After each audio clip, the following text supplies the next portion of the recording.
अरे ये कैसे लीक हो गया पेट्रोल।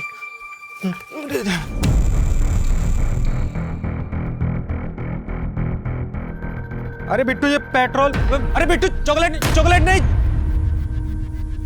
अरे चॉकलेट चॉकलेट बिट्टू बिट्टू रोक। बिट्टू नहीं रुकेगा अंकल, इस चॉकलेट का पैसा पापा के अकाउंट में लिख देना।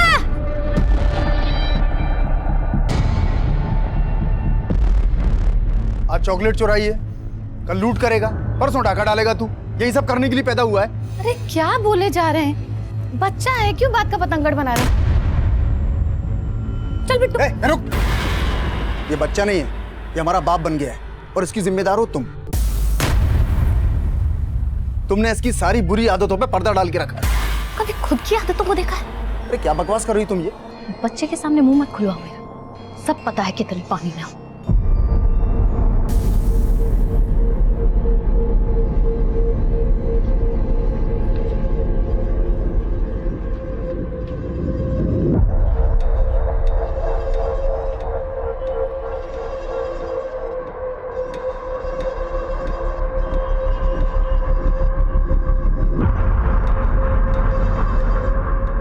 चाहिए आपको?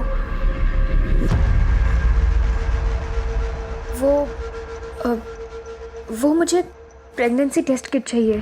क्या प्रेगनेंसी टेस्ट किट? वो मेरी दीदी के लिए। ओके ठीक है, मैं लाता हूँ।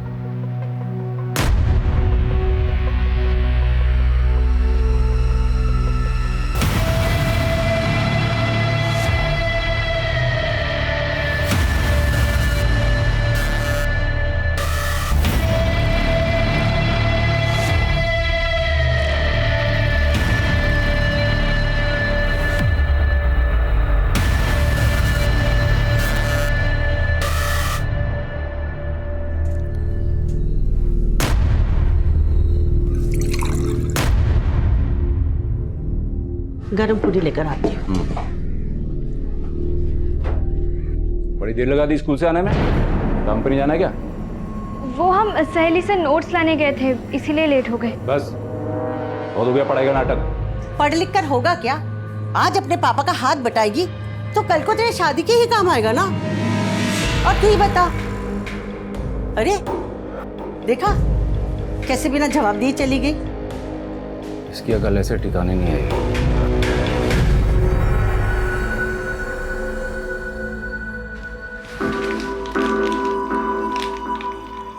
अगर 2 लाइन गाढ़ी हो जाए तो प्रेगनेंसी पॉजिटिव है।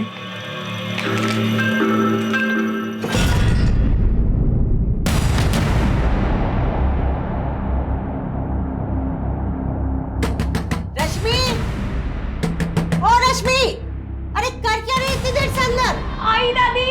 जल्दी निकल, तुझे काम पे लेट हो जाएगा।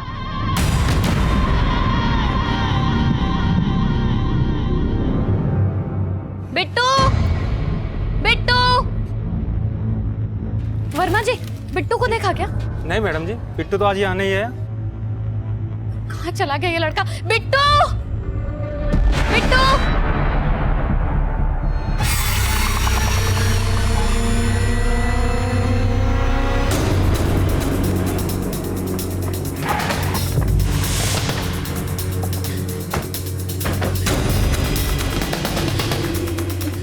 इंस्पेक्टर साहब, मेरा बेटा बिट्टू, मैंने उसको ढूंढने की बहुत कोशिश की, कहीं दिखाई नहीं दे रहा। अब घबराइए मत, आराम से बताइए। वो दोपहर में अपने दोस्तों के साथ खेलने के लिए घर से बाहर निकला था। उसके बाद से मैंने उसको हर जगह ढूंढ लिया, वो कहीं दिखाई नहीं दे रहा है। किसके साथ खेल रहा था? अंकल हम और बिट्टू क्रिकेट खेल रहे थे दोपहर में। नो बोले। चल मेरी बैटिंग है, चल फील्डिंग कर। अरे नॉट आउट है ना, उसने आगे से बॉल मारा। चल चल चल, मैं आ रहा हूँ। अरे कहाँ जा रहे हैं? अरे सुसु आ रही है वेट। लेकिन बिट्टू वापस आया नहीं। हमें लगा कि उसकी फील्डिंग की बारी आई, तो सुसु का बहाना करके घर चले गया। कहाँ खेले तुम लोग? बिट्टू तो उधर गया था झाड़ी के पीछे टॉयलेट करने के लिए।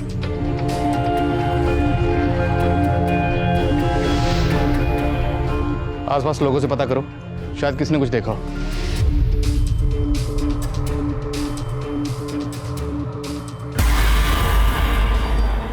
विनीता, बिट्टू को कुछ पता चला? मिल गई फुर्सत तुम्हें आने की। क्या बात कर रही हो तुम? हाँ, तुमने जैसे ही मुझे इन्फॉर्म किया सीधा मैं यहाँ चला आया हूँ। सर, बिट्टू को कुछ पता चला? आप? जयदेव, बिट्टू का पापा। देखिए मिल जाएगा आपका बच्चा, हम ढूंढ रहे हैं। उसे गायब हुए 7-8 घंटे हो गए। क्या कभी वो इतनी देर घर से बाहर रहा है? नहीं सर। पर क्या आपको किसी पर शक है जो बिट्टू को गायब कर सकता है? वो मोनू जो आज मेरे बच्चे के साथ खेल रहा था इंस्पेक्टर साहब। मोनू वो बच्चा? बच्चा नहीं है, एक नंबर का बदमाश है वो। और उसकी माँ भी कोई कम नहीं है। इंस्पेक्टर साहब अभी कुछ दिन पहले ही उस मोनू ने मेरे बेटे को बहुत मारा था। तो थप्पड़ लगाऊंगी बेटा, तुझे लगी तो नहीं ना? तो अगली बार से इससे लड़ाई की ना तो ऐसा थप्पड़ मारूंगी, याद रखेगा, समझा? अरे मेरे बेटे को कैसे मारी है तू? तेरी हिम्मत कैसे है मेरे बेटे को मारने की? संभाल के रख अपने बेटे को, अगर इतना ही प्यार है तो, समझी? तो मेरे बेटे को तू मारेगी तो मैं देखती रह जाऊंगी? इतनी अकल है तेरे अंदर, पता कुछ है नहीं हो रहा कि बवाल करें। क्या तमाशा कर रही तुम? उस झगड़े के बाद से मेरे और मोनू की माँ की बातचीत बंद है। हालांकि मेरा बेटा खेलता है उस मोनू के साथ, लेकिन ये बात उसकी माँ को बिल्कुल अच्छी नहीं लगती। एक नंबर की चालाक औरत है वो। मुझे तो लगता है इंस्पेक्टर साहब उसी ने बच्चों के साथ मिलकर मेरे बिट्टू को गायब किया है। मुझे पता था सर, वो मुझ पर ही शक करेगी। मैं इतनी गई गुजरी नहीं हूँ सर कि इतनी छोटी सी बात पर किसी भी बच्चे के साथ कोई गलत काम करूंगी। बात छोटी जरूर थी, लेकिन इतनी बढ़ गई कि बिट्टू की माँ के साथ आपने हाथापाई की। हाथापाई? मैंने? सर उसने हाथापाई शुरू की। तो खत्म आपने की होगी उसके बेटे को गायब करके। देखिए अगर कुछ भी छुपा रही हैं तो साफ साफ बता दीजिए। सर मैं आपसे कह रही हूँ ना, मैं कुछ नहीं छुपा रही हूँ। ये मोनू की माँ देखने से चालाक लग रही है सर, पर क्या वो ऐसा करेगी? हो सकता है बिट्टू की माँ का शक सही हो। इस लेडी के बारे में पता करो। सर, इन्होंने बिट्टू को ग्राउंड के पीछे वाले रास्ते में किसी आदमी के साथ जाते हुए देखा था। कौन आदमी? साहब वो आदमी कौन था ये तो नहीं मालूम, पर शायद बिट्टू उसको जानता था, क्योंकि मैंने खुद उसको उसके साथ जाते हुए देखा। दिखता कैसा था वो आदमी? उसका हुलिया याद है? साहब इतना तो मैंने ध्यान नहीं दिया, पर हाँ वो ब्लू कलर की शर्ट पहने हुए था।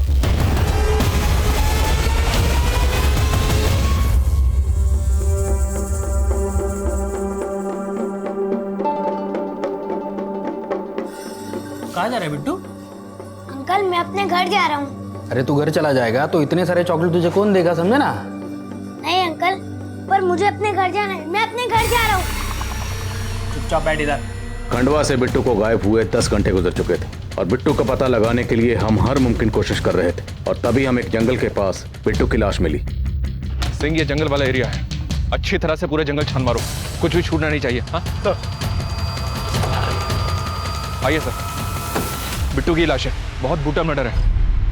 इतने छोटे से बच्चे को इतनी बुरी तरह कत्ल किया गया, जरूर किसी ने दुश्मनी निकाली है। सर बिट्टू की माँ ने मोनू की माँ पे शक जताया था, पर बिट्टू को तो उस ब्लू शर्ट वाले आदमी के साथ देखा गया था, और उस आदमी के बारे में अभी तक हमें कुछ पता नहीं चला है। हो सकता है इस ब्लू शर्ट वाले का बिट्टू की माँ से कोई कनेक्शन, या इसके पेरेंट्स की बैकग्राउंड में कोई ऐसा हो जिसका ये सब करने के पीछे कोई स्ट्रॉन्ग मोटिव हो। बिट्टू के पेरेंट्स को इन्फॉर्म करो और बॉडी को पोस्टमार्टम के लिए भेज दो।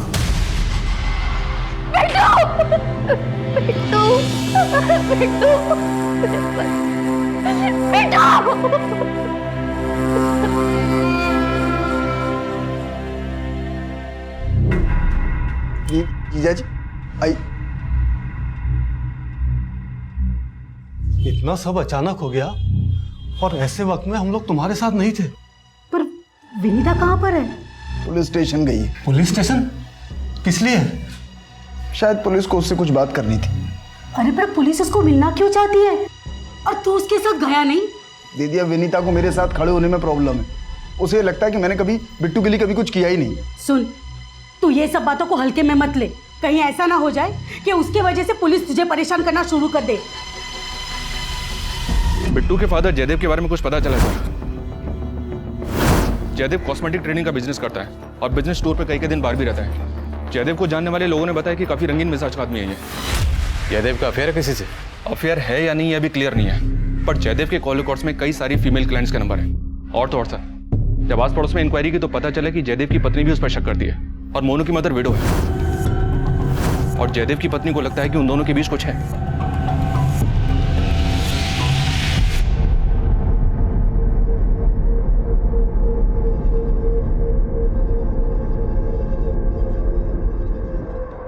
श्वेता, श्वेता यार मैं ऑफिस के लिए लेट हो रहा हूँ। बस 2 मिनट। रश्मि, श्वेता, श्वेता देखो रश्मि क्या हुआ? रश्मि, रश्मि क्या हुआ इसको? रश्मि क्या हुआ इसे? पता नहीं। रश्मि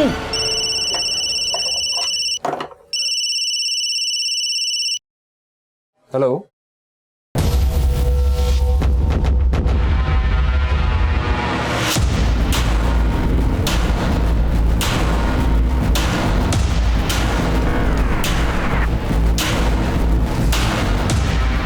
क्या हुआ मैडम? कैसी है रश्मि? वो प्रेग्नेंट है। क्या? तुम्हारी बेटी पूरे 3 महीने से प्रेग्नेंट है, तुम्हें पता ही नहीं? देखो सज्जन, गरीब थी इसलिए काम पे रख लिया। अपनी बेटी को अपने घर पे ही रखो, मुझे ऐसी लड़की को काम पे नहीं रखना।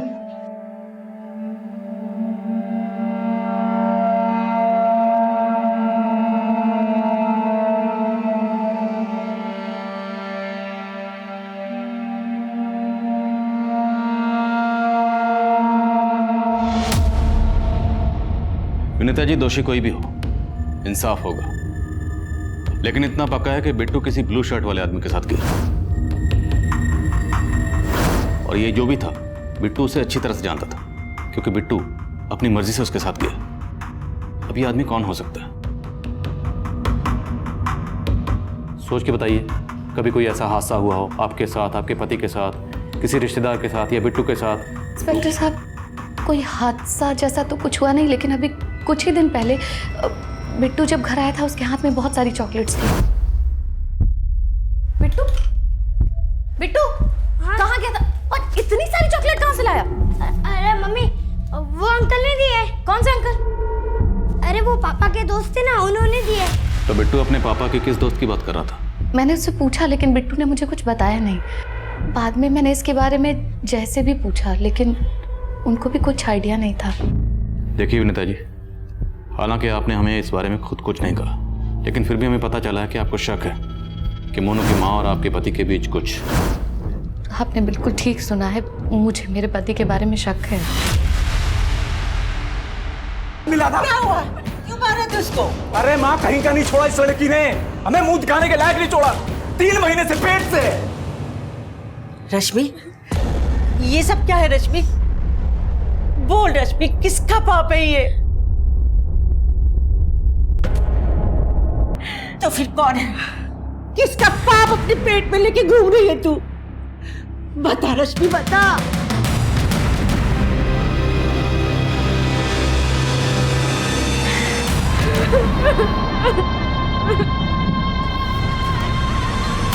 सर, बिट्टू की पोस्टमार्टम रिपोर्ट के मुताबिक बिट्टू की मौत एक्सेसिव ब्लीडिंग की वजह से हुई है। उसके पेट को सर्जिकल नाइफ से काटा गया था। Surgical knife? जी हाँ सर। बिट्टू की बॉडी से लिवर और किडनी दोनों गायब हैं। बॉडी को काटने से पहले बिट्टू को बेहोश किया गया था। उसकी फूड पाइप में चॉकलेट के ट्रेसेस मिले, शायद उसे चॉकलेट में कुछ मिलाकर दिया गया था। मतलब बिट्टू को चॉकलेट खिलाकर पहले बेहोश किया गया, फिर उसके ऑर्गन निकाले। देखने से तो ऐसा लग रहा है सर, ये मामला ऑर्गन स्मगलिंग रैकेट से जुड़ा है। लेकिन कुमार, इससे पहले अपने एरिया में ऐसा कोई केस नहीं हुआ। भले ही पेट काटने के लिए सर्जिकल नाइफ का इस्तेमाल किया गया, लेकिन जिस तरह से पेट काटा गया वो काफी अटपटा है। पोस्टमार्टम डॉक्टर का भी कहना है कि जिसने पेट काटा हो सकता है मेडिकल फील्ड से ना हो। लेकिन सर, ऑर्गन तो निकाले गए हैं। तो हो सकता है जानबूझ के सर्जिकल नाइफ से पेट काटा गया ताकि हमारी तहकीकात को भटकाया जा सके। खंडवा में जितनी मेडिकल शॉप हैं सब जगह पता करो पिछले दिनों किस किस को सर्जिकल नाइफ बेचे गए। Okay sir. एक अजीब बात पता चली है सर, बिट्टू की एक बुआ है सिमरन। बिट्टू के गायब होने के ठीक एक दिन पहले सिमरन और उसका पति तीर्थ पे उज्जैन चले गए थे। तीर्थ? जी हाँ सर। पता चला है कि उनका कोई बच्चा नहीं है और उसी के लिए वो दोनों यहाँ वहाँ पीर फकीर से मिलते रहते हैं। तो तुम्हें लग रहा है कि बिट्टू की मौत के पीछे ऑर्गन स्मगलिंग नहीं, कोई तंत्र मंत्र का चक्कर? अभी तक कुछ क्लियर नहीं है सर। अगर हम तहकीकात करेंगे तो शायद कुछ निकल आए। ठीक, सिमरन और उसका पति दोनों की डिटेल निकालो। Okay sir. सर, माना कि हमें बच्चा नहीं है, पर बच्चा पाने के लिए हम बिट्टू को तंत्र मंत्र की बलि क्यों चढ़ाएंगे? तो बिट्टू के गायब होने के ठीक एक दिन पहले आप दोनों शहर से बाहर क्यों गए थे? पूजा पाठ कराने गए थे। तंत्र मंत्र तो हम मानते ही नहीं है। आप बेकार में हम पे शक जता के अपना और हमारा समय खराब कर रहे हैं।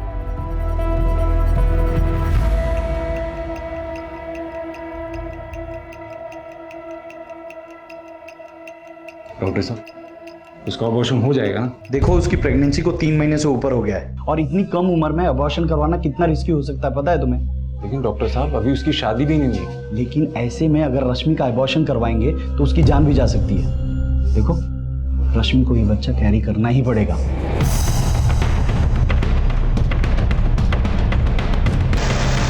रश्मि इस केस का वो चेहरा थी जो उस वक्त हमारी नजर में नहीं आया था, लेकिन रश्मि का इस केस से एक चौंका देने वाला कनेक्शन था जिसके तार बिट्टू के मर्डर से भी जुड़े थे। लेकिन इससे पहले इस केस में एक सरप्राइजिंग ट्विस्ट आया। चल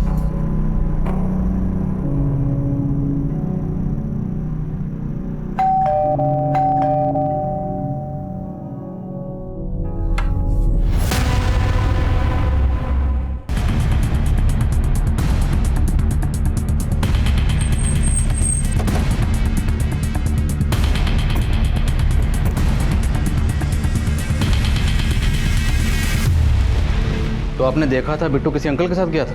हाँ, कौन अंकल? फिल्म वाले अंकल। फिल्म वाले अंकल? हाँ अंकल, लेकिन मैं उनको नहीं जानता।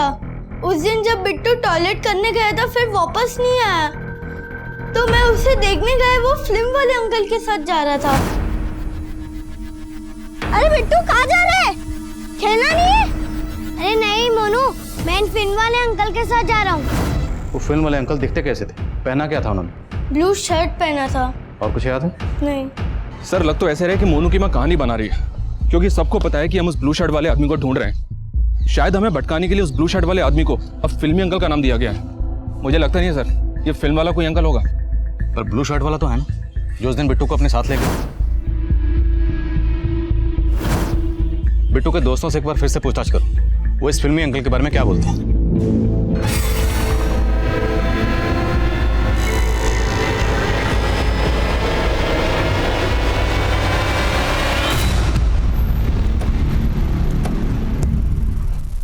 सर आईसी केयर हॉस्पिटल के पास के केमिस्ट शॉप से सरस्वती नाम की एक प्रेग्नेंट लेडी के प्रेस्क्रिप्शन को दिखा के उसके लिए सर्जिकल नाइफ खरीदा गया था।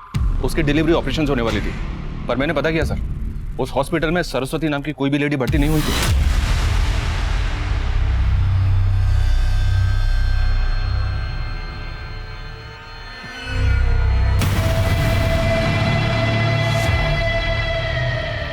आंटी आंटी आंटी, ये रश्मि और उसके घर वाले अचानक कहाँ चले गए?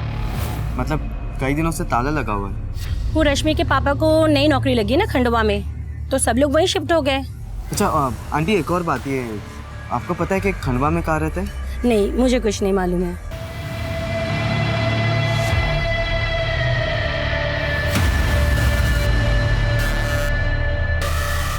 4 से 5 महीने का पेट हो गया है तेरा। अरे कम से कम पहले मुझे बता देती, तुझे ये पाप तो ना ढोना पड़ता। अरे कहाँ खो गई है तू? जो मैं बोल रही हूँ वो सुन रही कि नहीं? ध्यान रखना, एक तो तुझे या किसी से कोई बात नहीं करनी, और कोई कुछ पूछे भी ना तो बताना कि तू 18 साल की है, शादीशुदा है और तेरा पति मुंबई में नौकरी करता है। समझी? समझी ना? दादी आप लोग ऐसा क्यों कर रहे हो? अरे माँ, शादीशुदा लगने के लिए सिंदूर लगाना जरूरी है। अब माँ तू जल्दी मेरे लिए खाना लगा दे जा।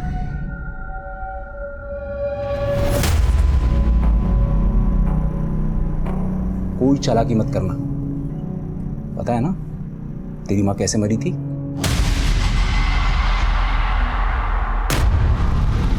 सर, ये मेरी बहू डॉली है, ये कहीं मिल नहीं रही सर। कब से मिसिंग है? सर आज सुबह जब मैं सत्संग के लिए निकल रही थी तो डॉली घर पे ही थी। बहू, सत्संग से आके फलाहार करना है मुझे, सब तैयारी रखना। जी माँ जी। और जब मैं सत्संग से वापस आई सर तो घर पे डॉली नहीं थी। आपके और डॉली के अलावा घर पे और कौन कौन रहता है? सर मैं और मेरी बहू घर में अकेली रहते हैं। डॉली का हस्बैंड?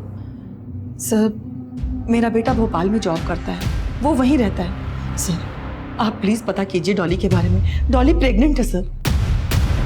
डॉली प्रेग्नेंट है? हाँ सर, तभी तो ऐसी हालत में वो इतनी देर तक बाहर नहीं रह सकती सर। मुझे उसकी बहुत फिक्र हो रही है। आप कुछ भी कीजिए सर, लेकिन मेरी बहू को ढूंढ दीजिए। इनके घर के आसपास पता करो, शायद डॉली को किसी ने जाते हुए देखा हो। और ये भी पता करो कि डॉली का फोन कहाँ स्विच ऑफ हुआ था। तब तक मैं केमिस्ट से मिलता हूँ। सर।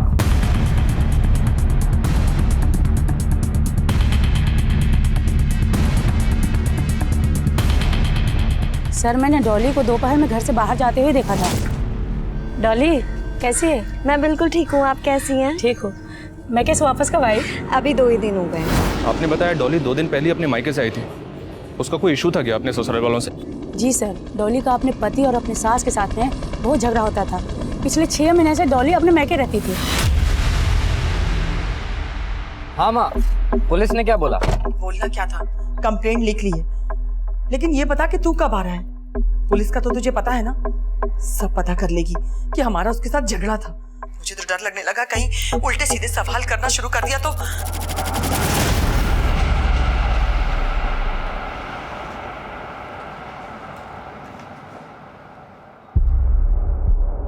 यस सर, इस सरस्वती नाम के पेशेंट के लिए सर्जिकल नाइफ इसी दुकान से खरीदा गया था।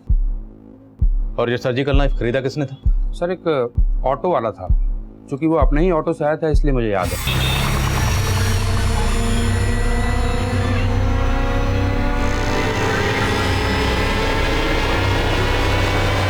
ये ले लो। ये क्या लिखा है? कुछ समझ में नहीं आ रहा है। साफ साफ नहीं लिखा है डॉक्टर ने। देखो मेरे भी पेट से है, समझे ना? उसी का कुछ ऑपरेशन का लिखा होगा, समझे ना? उस ऑटो वाले को पहले कभी देखा था आपने? नहीं सर, लेकिन बहुत अजीब आदमी था सर। हर बात पे समझे ना ऐसे बोलता था। और एक बात सर, उसके ऑटो के पीछे एक फिल्म स्टार का पोस्टर लगा हुआ था।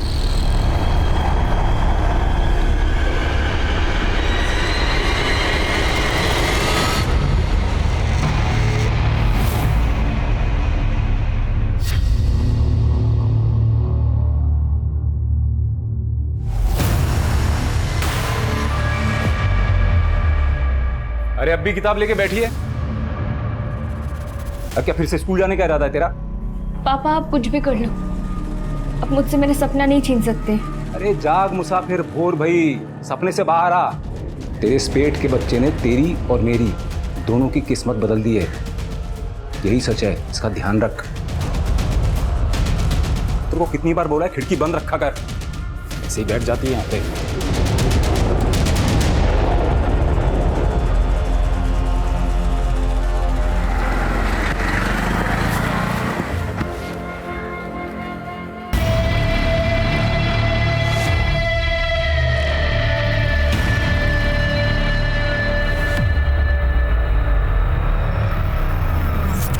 ज्यादा ममता ना कर इस पाप की निशानी की। पाप तो पापा ने किया है दादी, माँ को भी। फिर से शुरू हो गया उस फालतू बातों को लेकर। अपने दिमाग से निकाल दो सब बातें और चल रसोई माँ, मेरी मदद कर।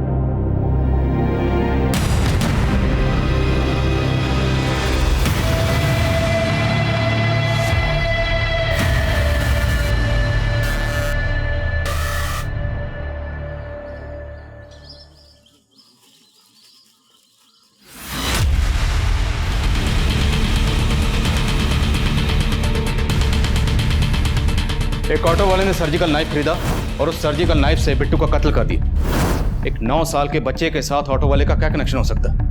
बिट्टू के दोस्त मोनू का कहना है उस दिन जब बिट्टू टॉयलेट करने गया था फिर वापस नहीं आया, तो मैं उसे देखने गया, वो फिल्म वाले अंकल के साथ जा रहा था।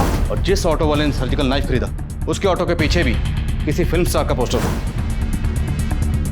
तो हो सकता है ये ऑटो वाला ही वो फिल्म वाला अंकल जिसने बिट्टू के चॉकलेट खाने की कमजोरी का फायदा उठाया। अरे ऑटो स्टैंड पर उन ऑटोज के बारे में पता करो जिनके पीछे किसी फिल्म स्टार का पोस्टर हो। और बिट्टू के माँ बाप से पूछो क्या वो किसी ऐसे ऑटो वाले को जानते हैं?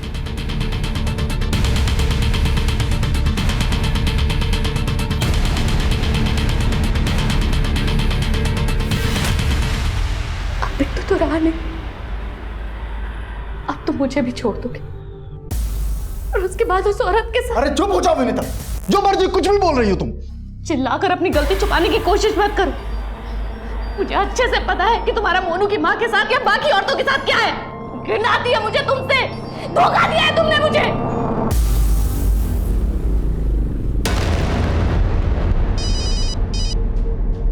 हाँ बोलिए। सर इस एरिया में ऐसे किसी भी ऑटो वाले का पता नहीं चला है जिसके ऑटो के पीछे फिल्म स्टार का पोस्टर हो, वरना ही बिट्टू से जुड़े किसी ऐसे आदमी का पता चला है जो किसी ऑटो वाले को जानता हो। तो हो सकता है वो किसी दूसरे एरिया का, बाकी एरियाज में पता करो। सर बुद्धनगर पुलिस को इस औरत की लाश मिली थी। इसकी लोअर बॉडी पूरी तरह से डैमेज थी। ये तो डॉली लग रही है। जी हाँ सर, लेकिन बुद्धनगर पुलिस ने बॉडी पोस्टमार्टम के लिए भिजवाई थी। डिटेल रिपोर्ट आना भी बाकी है, पर उनका कहना है कि ये लेडी प्रेग्नेंट नहीं थी। शक्ल तो डॉली की लग रही, डॉली मिसिंग है, लेकिन डॉली प्रेग्नेंट थी। डॉली की सास और पड़ोसियों ने यही कहा था। कहानी को समझ में नहीं आ रही है सर। डॉली के मायके से पता किया तो पता चला कि डॉली की अपनी सास से ही नहीं, अपने पति से भी नहीं बनती थी। डॉली का पति उसे डिवोर्स देने वाला था, फिर अचानक से उन दोनों के बीच पैचअप हो गया। सब बोल रहे हैं कि इसकी वजह डॉली का बच्चा था। कहीं ऐसा तो नहीं कि डॉली फेक प्रेगनेंसी का नाटक करके अपने हस्बैंड से ज्यादा एलिमनी चाहती थी, इसलिए उसके हस्बैंड ने पैचअप कर लिया। लेकिन बाद में जब उसे पता चला कि ये प्रेग्नेंट नहीं है तो उन लोगों ने डॉली को मार दिया। सर आप कुछ भी आरोप लगा रहे हैं हम पर। डॉली प्रेग्नेंट थी सर। डॉली प्रेग्नेंट नहीं थी, लाश मिली है उसकी। क्या सर, आपको शायद कोई गलतफहमी हुई होगी, वो किसी और की लाश होगी।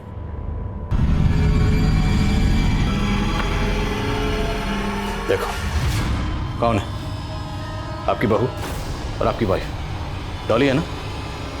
अब बोलो क्या कांड किया इसके साथ? सर हमने कोई कांड नहीं किया सर, हम तो खुद हैरान है ये सब जान करके सर। और सर डॉली प्रेग्नेंट थी। अगर आपको अब भी यकीन नहीं आता सर तो आप डॉली के डॉक्टर से पूछ सकते हैं। कौन डॉक्टर? सर अग्रवाल मैटरनिटी के डॉक्टर अग्रवाल।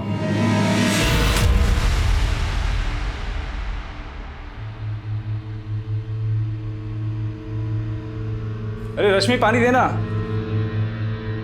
अरे कब आए तू? बस अभी आया। रश्मि पानी दो। अरे सो रही होगी अंदर। अरे ऐसे कैसे सो रही है? आंखों से सो रही, कानों से तो सुन रही होगी।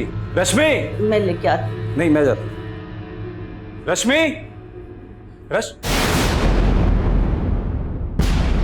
अरे रश्मि कहाँ है?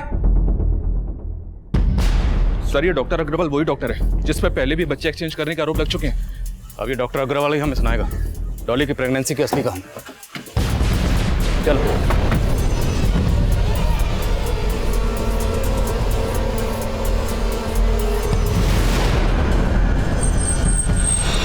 सर डॉली प्रेग्नेंट थी और 2 महीने पहले उसका मिसकैरेज हो गया था। उसने मुझे रिक्वेस्ट किया कि ये सब बातें मैं उसके घर वालों को ना बताऊं। लेकिन वो लगातार तेरे पास आ रही थी। हाँ सर, लेकिन मुझे ये नहीं पता है कि वो झूठे प्रेगनेंसी का नाटक क्यों कर रही है। सुन ज्यादा होशियारी मत कर, तेरी पूरी कुंडली निकाल के हम आए। ये बता कि डॉली की फेक प्रेगनेंसी में तेरा क्या रोल था? सर वो मुझे उसने एक बच्चे का बंदोबस्त करने के लिए कहा था। ऐसे बंदोबस्त उन्हें पहले भी किए होंगे, है ना? डॉली को किसका बच्चा देने वाला था? सर कुछ टाइम पहले हमारी क्लिनिक में एक लड़की आई थी सर, जिसकी उम्र काफ़ी कम थी और उसका बाप चाहता था कि मैं उसका अबॉर्शन करूं। देखो उसकी प्रेगनेंसी को 3 महीने से ऊपर हो गया है और इतनी कम उम्र में अबॉर्शन करवाना कितना रिस्की हो सकता है पता है तुम्हें? डॉक्टर साहब अभी उसकी शादी भी नहीं है। लेकिन ऐसे में अगर रश्मि का अबॉर्शन करवाएंगे तो उसकी जान भी जा सकती है। देखो रश्मि को ये बच्चा कैरी करना ही पड़ेगा। पर सर देखो तुम्हें बच्चा नहीं चाहिए ना? नहीं। लेकिन अपनी बेटी से अगर बच्चा कैरी करवाओगे तो मेरे पास ऑफर है। सर मैंने उसके बाप को 5 लाख देने का ऑफर किया सर और वो मान भी गया। डॉली की फेक प्रेगनेंसी की कहानी तो तूने सुना दी, अब ये बता कि डॉली के मर्डर से तेरा क्या लेना देना? सर मेरा कुछ लेना देना नहीं है सर। सर डॉली डॉक्टर से 12 तारीख को मिली थी और 12 तारीख को ही वो गायब हो गई थी। हो सकता है डॉक्टर अब भी कुछ छुपा रहा है। इसे थाने बुलाओ, वहां से ठीक से पूछताछ करते हैं और इसके क्लिनिक के सीसीटीवी फुटेज में चेक करो कि डॉली वाकई उस दिन उससे मिलने आई थी या नहीं। सर और वो लड़की रश्मि, उसे और उसके बाप को दोनों को थाने बुलाओ। अरे आई क्या रश्मि? अरे आस पड़ोस में सब जगह ढूंढ रही है, कहीं कोई पता नहीं चला। तुमको देखना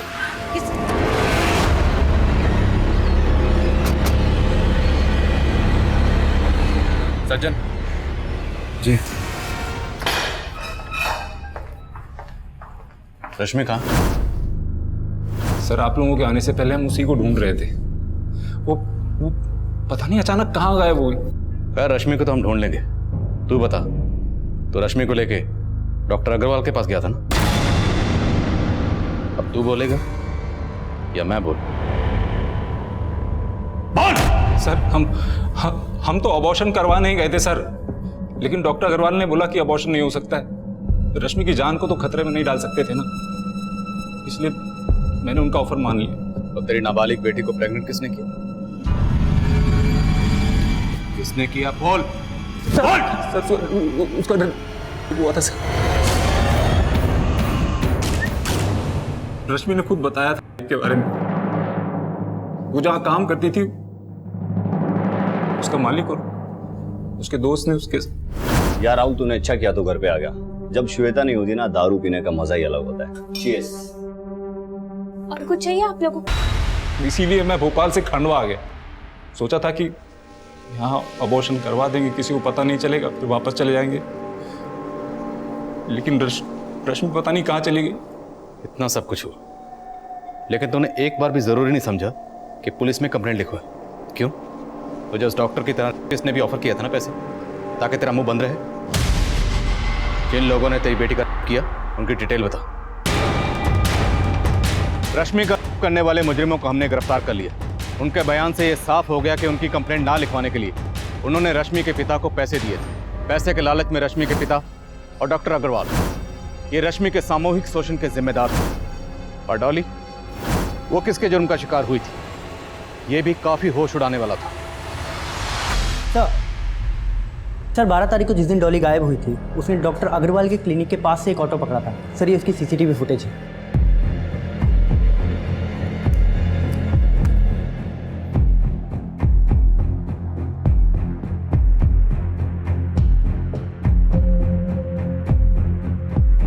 ये ऑटो के पीछे किसी फिल्म स्टार का पोस्टर जैसा कुछ लग रहा है। सर केमिस्ट ने हमें बताया था कि जिस ऑटो वाले ने उसके यहाँ से सर्जिकल नाइफ खरीदा था, उसके ऑटो के पीछे फिल्म स्टार का पोस्टर था। तो सर इस ऑटो के पीछे भी फिल्म स्टार का पोस्टर है। हो सकता है ये वही ऑटो वाला हो। लेकिन सर इसकी पहचान करना मुश्किल है, क्योंकि इसके ऑटो के पीछे जो नंबर प्लेट है वो फेक है। तो हो सकता है इस ऑटो का इस्तेमाल सिर्फ क्राइम करने के लिए करता। लेकिन सर हमें इस ऑटो की कोई लीड नहीं मिल रही, तो हम इस आदमी को ढूंढेंगे कैसे? सिंह, तुम्हें याद है केबिन्स ने कहा था। लेकिन बहुत अजीब आदमी था सर, हर बात पे समझे ना ऐसे बोलता था, जैसे ही उसका तकिया कलाम हो। तो अब अगर ऑटो नहीं मिल रहा तो हम ऐसे ऑटो वाले को ढूंढेंगे जिसका तकिया कलाम हो, समझे ना। सर रश्मि को उसके घर के पास से एक लड़के के साथ एक ऑटो में बैठे देखा गया है। सीसीटीवी में कैप्चर हुआ है।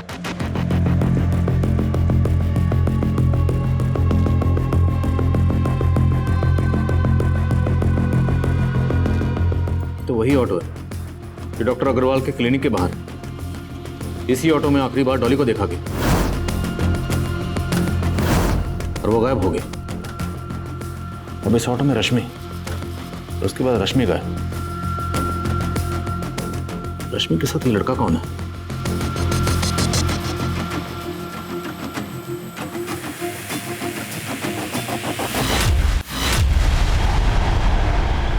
सर ये तो विवेक है, रश्मि के साथ ही पढ़ता था। हो सकता है इस विवेक का ऑटो वाले से कोई कनेक्शन। उठाओ इसे। सर रुक, बोलो। सर मैं उस ऑटो वाले को नहीं जानता हूँ। तो रश्मि के साथ बैठकर उस ऑटो में कहाँ गया था? सर रश्मि अचानक से खांडवा आ गई थी अपने फैमिली के साथ, तो मैं बस उसे मिलने आया था और फिर वहाँ से उस ऑटो में बैठकर हमें ग्राउंड की तरफ आए थे, क्योंकि अगर हम वहाँ पर बात करते तो रश्मि के पापा हमें देख लेते। तुम्हारे साथ इतना सब हो गया और तुमने मुझे एक बार भी नहीं बताया। मैंने सोचा था विवेक मैं तुम्हें सब कुछ बता दूंगी, पर मुझे डर लगा कहीं तुम मुझे गलत ना समझो। रश्मि गलत तुम नहीं, गलत वो लोग हैं। और फिर सर रश्मि से मिलके मैं घर चला गया और रश्मि उसी ऑटो में बैठकर अपने घर की तरफ निकल गई थी। सर मैं सच बोल रहा हूँ, मुझे इससे आगे कुछ भी नहीं पता है। बिट्टू के साथ देखा गया ब्लू शर्ट वाला आदमी और ऑटो वाला दोनों एक ही थे। समझे ना। अच्छा वो मुन्ना की बात कर रहे हो? हाँ मुन्ना कहाँ है वो आजकल? अरे वो तो आजकल ऑटो भी नहीं चलाता। क्यों, क्या हो गया?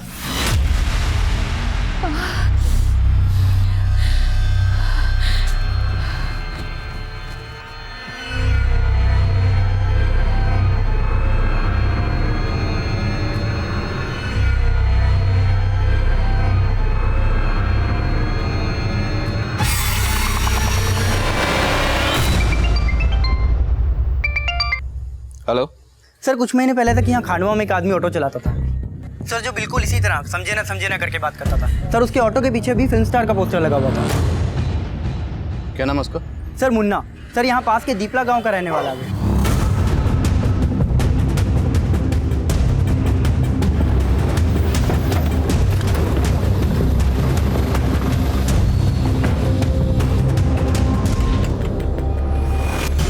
सुनिए, ये मुन्ना यहीं रहता है? यहीं पे रहता है, लेकिन अपने माँ बाप के मौत के बाद आजकल कम ही आता है। आजकल कहाँ रहता है कुछ पता?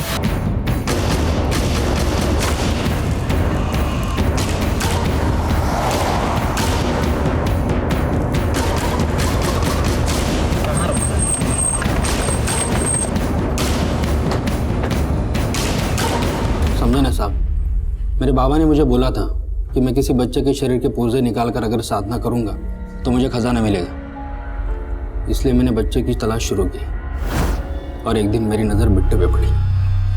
मुझे पता चल गया कि चॉकलेट बिट्टू की कमज़ोरी है और इसी का फ़ायदा उठा के मैंने उससे दोस्ती की शुरुआत की। और जब हमारी दोस्ती अच्छी हो गई तो मैं उसे अपने साथ घर लेके गया। बलि देनी थी तो ऑर्गन क्यों निकाले? क्योंकि बाबा ने मुझे बोला था कि सिर्फ उसकी बलि नहीं, उसके शरीर के पुर्जे भी निकालने थे, समझे ना? इसीलिए मैंने सर्जिकल नाइफ खरीदा।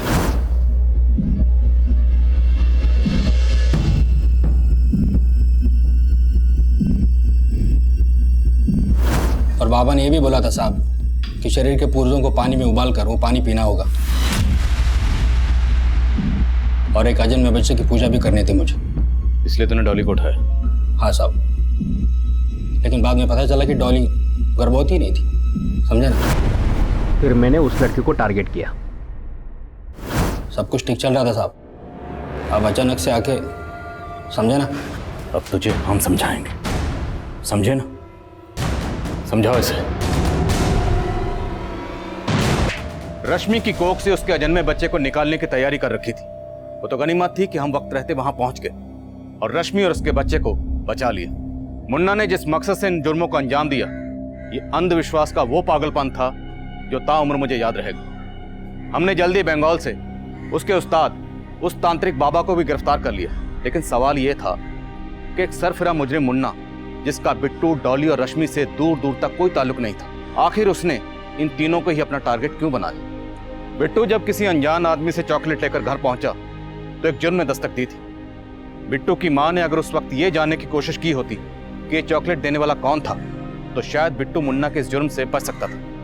लेकिन बिट्टू की मां ने जुर्म की इस दस्तक को नजरअंदाज कर दिया। फेक प्रेगनेंसी का नाटक करके डॉली ने खुद ही अपनी जिंदगी में जुर्म को न्योता दिया था। लेकिन मजबूर रश्मि की परेशानी को अगर उसके पिता ने पॉजिटिवली लिया होता तो शायद इतनी छोटी सी उम्र में रश्मि को इतनी बड़ी मुसीबतों का शिकार ना होना पड़ता। अब मैं आदिल खान आपसे इजाजत लेता हूं। आपसे फिर मुलाकात होगी एक नए केस के साथ। तब तक देखते रहिए क्राइम पेट्रोल दस्तक। मकसद बताना नहीं, बचाना है। सर, कमिश्नर साहब ने एक नए केस की फाइल भेजी।